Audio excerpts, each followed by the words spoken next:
आप सभी आत्मजनों को हृदय से नमन। आज के इस समय में मनुष्य सहजतापूर्वक जीना भूल चुका है। बस एक ही चाह में पूरा जीवन बीत जाता है, वो भविष्य की कल्पना और इच्छाओं में मनुष्य इतना लिप्त हो जाता है, उसमें इतना डूब जाता है कि ये जीवन असहज हो जाता है। कैसे? आइए इस पे चर्चा करते हैं। जब मनुष्य पैदा होता है, वो छोटा बच्चा रहता है, जब तक नासमझी और सहजता उसके जीवन में होती है, तब तक आप देखिएगा वह बड़ा खुश, आनंद और एक अलग दुनिया में रहता है। कभी छोटे बच्चे को ध्यान से देखना, आपको उसकी सहजता और भाव बड़े सुंदर लगेंगे, चाहे वो मनुष्य का हो चाहे पशु का हो। बच्चों में वो सुंदरता, वो आकर्षण क्यों होती है? क्योंकि वो सहज है, प्रकृति से जुड़ा हुआ है, इसलिए उसकी एक अलग पहचान होती है। लेकिन जैसे ही परिवार, समाज, अपनी सोच उस समय की जो होती है वो उस पर डालने लगते हैं और उसे पढ़ने के लिए प्रेरित करते हैं। जैसे ही वो पढ़ना प्रारंभ करता है तो वो असहज होना प्रारंभ कर देता है। वो सहजता भूलकर असहजता की ओर प्रवेश कर लेता है और फिर वो उसे बड़ा अजीब सा लगता है, तो उसे थोपा जाता है कि तुझे पढ़ना पड़ेगा, उसे भविष्य दिखाया जाएगा, तू अगर नहीं पढ़ेगा तो तू फिर क्या करेगा। खैर, समाज की उस ज़रूरत है या जो भी है, वो उसकी उन अपने अपने लोगों की समझ। लेकिन उस बच्चे को असहज कर दिया जाता है। फिर क्या होता है? अब उसे पढ़ना बहुत बुरा लगता है। वो भागने की कोशिश करता है कि कैसे छूटेगा। तब वो थोड़ा थोड़ा समझदार होता है। फिर वो सोचता है क्या कि जब मैं बड़ा बन जाऊंगा, एक समय ऐसा आएगा तब ये पढ़ाई छूट जाएगी और मैं वही करूंगा जो मेरा मन करेगा। तो फिर एक प्रश्न उठता है, क्या जब वो बड़ा बन जाता है, जब वो पढ़ाई पूरी कर लेता है, तो क्या सहजता आ जाती है? क्या उसे आनंद आ जाता है? नहीं। जैसे ही पढ़ाई पूरी करता है, उसे एक और भविष्य दिखता है। क्या मुझे नौकरी करनी है? क्यों? नौकरी नहीं करूँगा तो पैसे नहीं आएंगे, और पैसे नहीं आएंगे तो मैं जीवन जीऊँगा कैसे? उसे एक और भविष्य की कल्पना दे दी जाती है या वो खुद ले लेता है। तलाश करता है और एक अच्छी नौकरी मिल जाती है, पैसा मिल जाता है। फिर उसके दिमाग में एक और नई चीज़ आ जाती है कि शादी कर लूँगा या कर लूँगी, उसके बाद जीवन सहज हो जाता है। एक और भविष्य, एक और असहजता आ जाती है। फिर विवाह हो जाता है। फिर बोलता है अब सब ठीक हो जाएगा। क्या हो जाता है? फिर एक भविष्य आता है, मेरे संतान हो जाए तो फिर मेरा भविष्य ठीक हो जाएगा, फिर ये हो जाएगा, वो हो जाएगा। फिर उसके खुद के संतान होती है और फिर वो उसके लालन पोषण में ऐसा लगता है वही जो उसके साथ हुआ वो यूं का यूं वो अपने बच्चों को देता है। फिर एक और भविष्य, जब मैं बूढ़ा हो जाऊंगा, इतना पैसा हो जाएगा, इतना सब हो जाएगा और बच्चे मेरी सेवा करेंगे। क्या है ये जीवन? ये जीवन है भविष्य की कल्पना, एक चमकीली दुनिया और एक असहजता। और वो इतना असहज हो जाता है कि मृत्यु शैया पे भी जब चला जाए तब भी वो परेशान होके जाता है। कई कल्पनाएं उठती है इस मनुष्य के भीतर। पैसा होगा तो मैं सुखी हो जाऊंगा, ये होगा तो मेरा जीवन खुशियों से भर जाएगा। तो क्या पैसा ही सब कुछ देता है? जाइए पैसे वाले से पूछिए। जिसके पास सब कुछ होता है फिर भी उसके पास सब होने के बाद भी एक चीज की कमी रहती है। अगर आप उनसे पूछोगे तो वो बोलेगा शांति, सुकून वो नहीं होता। चाहे सब कुछ दुनिया का मिल जाए लेकिन सुकून और शांति नहीं मिलती। क्यों? क्योंकि पैसे से सब कुछ खरीदा जा सकता है, शांति नहीं खरीदी जा सकती। वो कहाँ मिलती है? वो है स्वयं के भीतर। आप अभी के समय में कई ऐसे पैसे वाले हैं, दुनिया के जो ऊंचे श्रेष्ठ स्थानों पर पहुंचे हुए हैं पैसों के मामले में, अगर आप उनका जीवन देखेंगे तो उनका जीवन शांतिमय और जीवन सहज है। क्यों? क्योंकि वो व्यर्थ पैसा नहीं खर्च करते, वो जीवन को सहज और सरलता से जीते।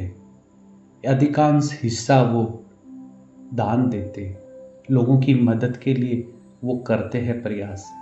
पहनावे पे पैसा खर्च नहीं करते, वो सहजता पूर्वक जीना चाहते, इसलिए कुछ अंश तक उन्हें शांति और सुकून मिलती है। बहुत कम लोग ऐसे होते हैं जो इसको प्राप्त करते। तो अब प्रश्न उठता है कि यह असहजता इतनी हावी क्यों होती है?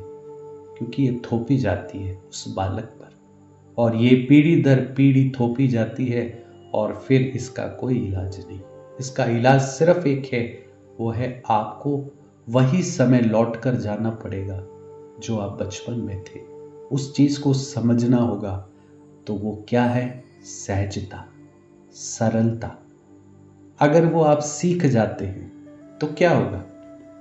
कई लोग हैं आपको कल्पनाओं से भ्रमित करेंगे। कई लोग ऐसे हैं जो भविष्यवाणी करते हैं, ये हो जाएगा, ऐसे हो जाएगा, वैसे हो जाएगा, सारा पैसा आपको मिल जाएगा, सारे सुख मिल जाएंगे। लेकिन क्या सुख मिलने से चुनौतियां खत्म हो जाती है? नहीं होगी।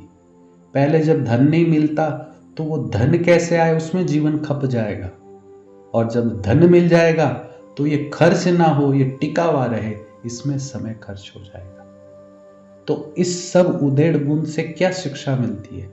कि भविष्यवाणी चाहे कुछ भी कर ले, जब तक आप भीतर से उस आनंद को प्राप्त नहीं करेंगे तो आपको वो आनंद नहीं मिलेगा। आपने सुना होगा, जितने भी पैसे वाले हैं ये पैसों में सुख ढूंढते हैं। तो अगर पैसे में सुख होता तो जो फकीर हुए हैं, जो अलमस्त हुए हैं, जो महापुरुष हुए, जो बड़े अच्छे संत हुए, जिनके पास कुछ नहीं था, फिर वो सुखी कैसे रह सकते?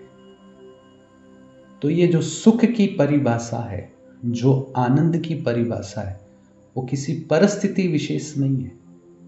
तो जो आपको कल्पनाएं दिखाते हैं कि भविष्य में ऐसा हो जाएगा, वैसा हो जाएगा, वो सिर्फ एक कल्पना मात्र है। क्यों?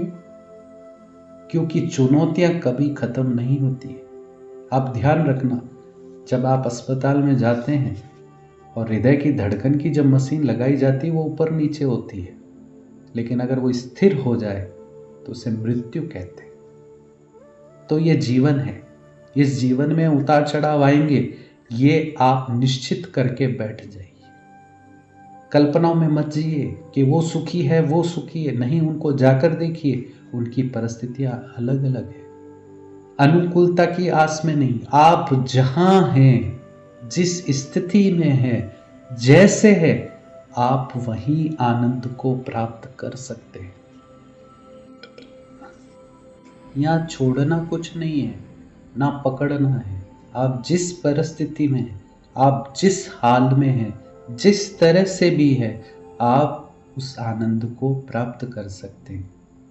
अब जैसे आप गाड़ी चलाना सीख लेते हैं, जब सीखने के बाद आप भूलते नहीं हैं, तो आपके लिए वो सहज हो जाता है और अपने आप चलने लगती है, बस थोड़ा सा प्रयास करना। इसी तरह एक क्रिया है, उस क्रिया को अगर आप सीख लेंगे तो चुनौतियों के भीतर, परिस्थितियों के भीतर आप उस आनंद में, उस दिव्यता को महसूस करते हुए जीवन जी सकते हैं। वो एक क्रिया है, वो एक कला है। वो क्या है? सहज जीवन क्रिया। सेवा पुंज के माध्यम से और परमार्थिक कृपा से, भगवतीय कृपा से एक बहुत सुंदर क्रिया, जिसको टेक्निक बोल सकते हैं, आप कुछ भी उसको नाम दे सकते हैं। उस प्रक्रिया से आप सीख लेंगे तो आपका जीवन बहुत बहुत उन्नत और दिव्यता को प्राप्त करेगा। बस थोड़ा सा उसको समय देना। क्या है, इस पे हम चर्चा करते हैं। इसके 3 भाग हैं। एक भाग है आप ईश्वर को मानते हैं या जिसको मानते हैं। अगर आपकी आस्था है तो ठीक, और नहीं है तो ब्रह्मांडी कृपा तो है ही है। उस कृपा को धन्यवाद देना। दूसरी इसमें क्रिया है, आप अपने आप को जैसे हैं उसे स्वीकार करें और उन परमात्मा को बोले कि आपकी कृपा मुझ पर बहुत है और मैं बहुत भाग्यशाली हूँ। और तीसरा है, जब ये दोनों हो जाए तो बस उनकी कृपा को महसूस करना, उस आनंद को महसूस करना। ये 3 चरण अगर आप करते हैं, 11 मिनट इसको अगर आप करते हैं, तो आपके जीवन में बहुत बदलाव आना प्रारंभ हो जाएगा और जीवन धीरे धीरे सहज हो जाएगा।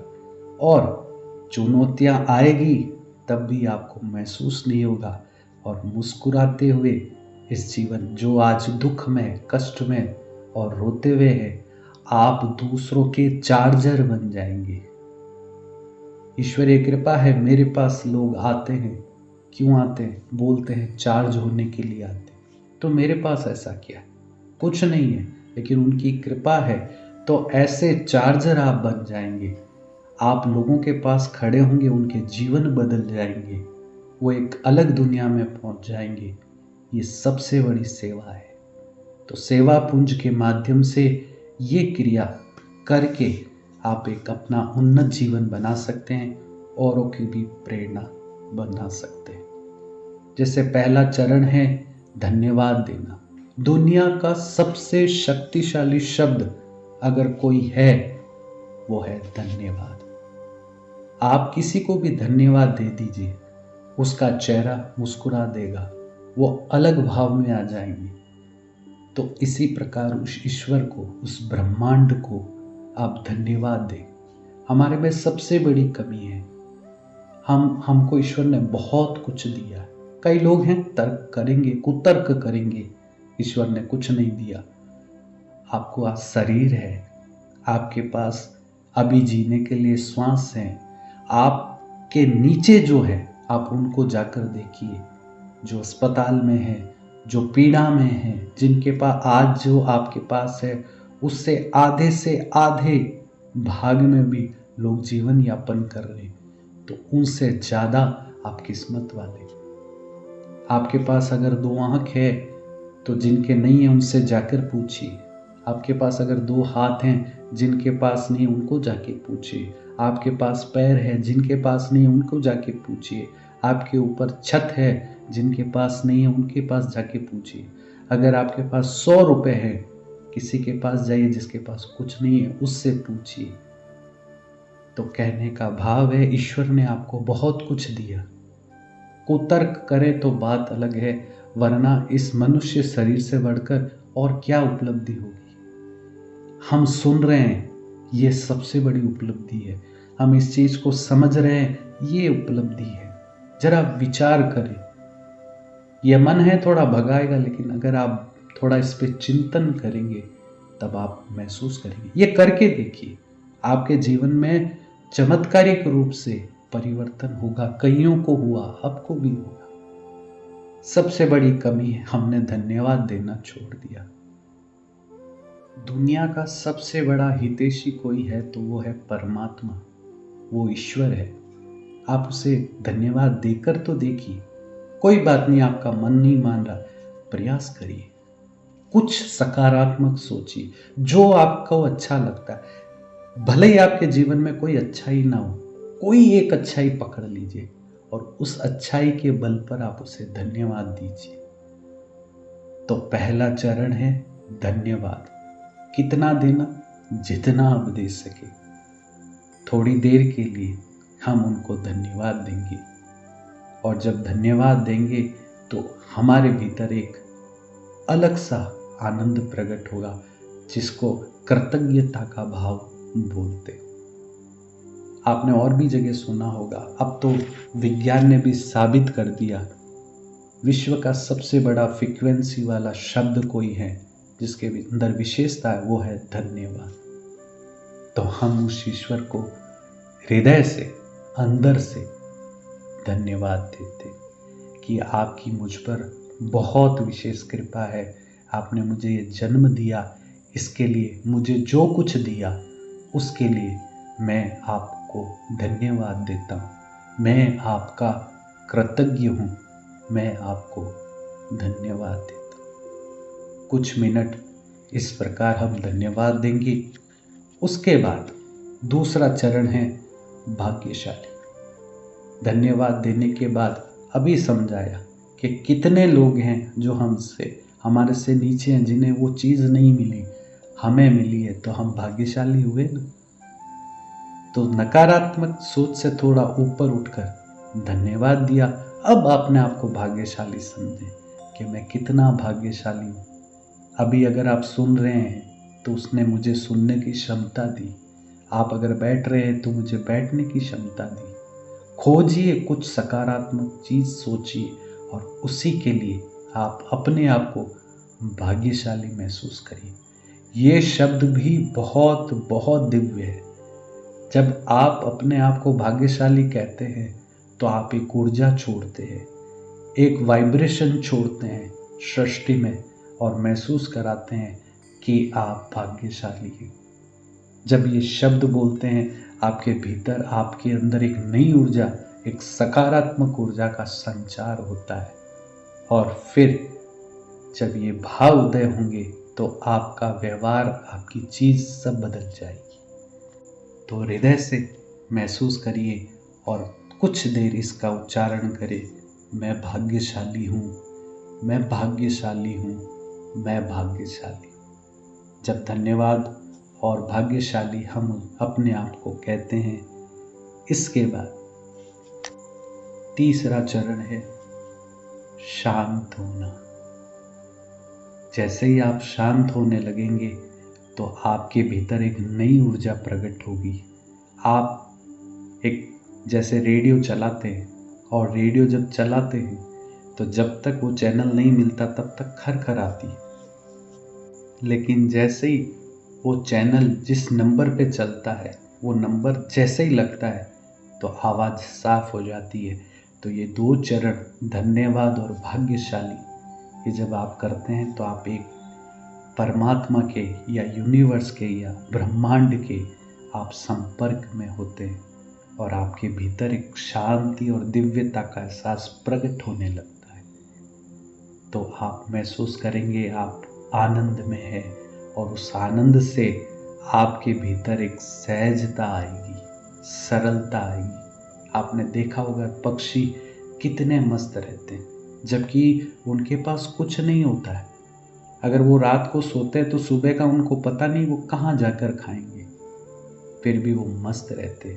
ना उनके पास है घर, ना ठिकाना, ना खाने का, ना पीने का, फिर भी चहचहाते रहते हैं क्योंकि वो प्रकृति से जुड़े हुए हैं और वो सहज है। तो ये आनंद आपको सहज बना देगा। तो ये 11 मिनट, इसके अगले भाग में हम वो क्रिया करेंगे। तो 11 मिनट आप नित्य देते हैं तो कुछ दिन में ही आपके भीतर सहजता आएगी। फिर जीवन में चाहे कैसी भी परिस्थिति हो, नकारात्मक से नकारात्मक परिस्थिति हो, बड़ी से बड़ी चुनौती हो, फिर भी आप भीतर से आनंद महसूस करेंगे और सहजता से उससे पार हो जाएगी। तो यह है कृपा, यह है सहज जीवन क्रिया। ये आपको सहज बनाएगी। समय लग सकता है, क्यों? पुरानी धारणाएं, पुराने सुनी हुई चीज़ें, इतना आसान नहीं होता, बहुत आसान है। जब तक आप पढ़े नहीं थे, लिखे नहीं सीखे थे, जब तक आपको ABCD लिखने में बहुत परिश्रम होता और उस समय आपको लगता था बहुत कठिन है, लेकिन जब सीख गए तब बहुत सरल हो गया। आज आपसे पूछे तो आपके लिए बहुत सहज है। ऐसे ही गाड़ी चलाना जब तक नहीं आता था बड़ी अंदर से लगता हो कितनी कठिन होगी, कितनी कठिन होगी। तो जिन्होंने नहीं सीखा उनके लिए आज भी कठिन है, लेकिन जब चलाना सीख जाए और फिर आपसे कोई बोले बहुत आसान है, तो ऐसे ही ये क्रिया है, ये आपके जीवन में बहुत आनंद और दिव्यता को भर देगा। आप कुछ देर समय निकालकर इसके अगले भाग को आप नित्य सुने, जितना समय दे सके उतना सुने, कुछ दिन करके देखें। अगर बदलाव ना हो तो ना सुने। आप अपना जीवन ऐसा दिव्य बनाएं ताकि औरों के लिए आप प्रेरणा बने, औरों के लिए आप एक मिसाल बने। तो बस इसी एक भाव के साथ आपसे अनुरोध है, आप ये क्रिया करें, औरों तक भी पहुंचाए, अपने आप को ऐसा बनाए, अपने जीवन को ऐसा बनाइए। दुनिया में सबसे बड़ा काम है किसी को आनंद देना, या दुखी जीवन में या परेशान जीवन में अगर आप किसी को सुकून के 2 पल देते हैं, इससे बड़ा जीवन में और कोई पुण्य नहीं होता। तो ये सबसे बड़ी मदद है, आप ऐसा जीवन बनाएं और औरों को भी इसके लिए प्रेरित करें और उन्हें जीवन में एक सुख और शांति और एक दिव्यता का भाव प्रकट करिए। धन्यवाद।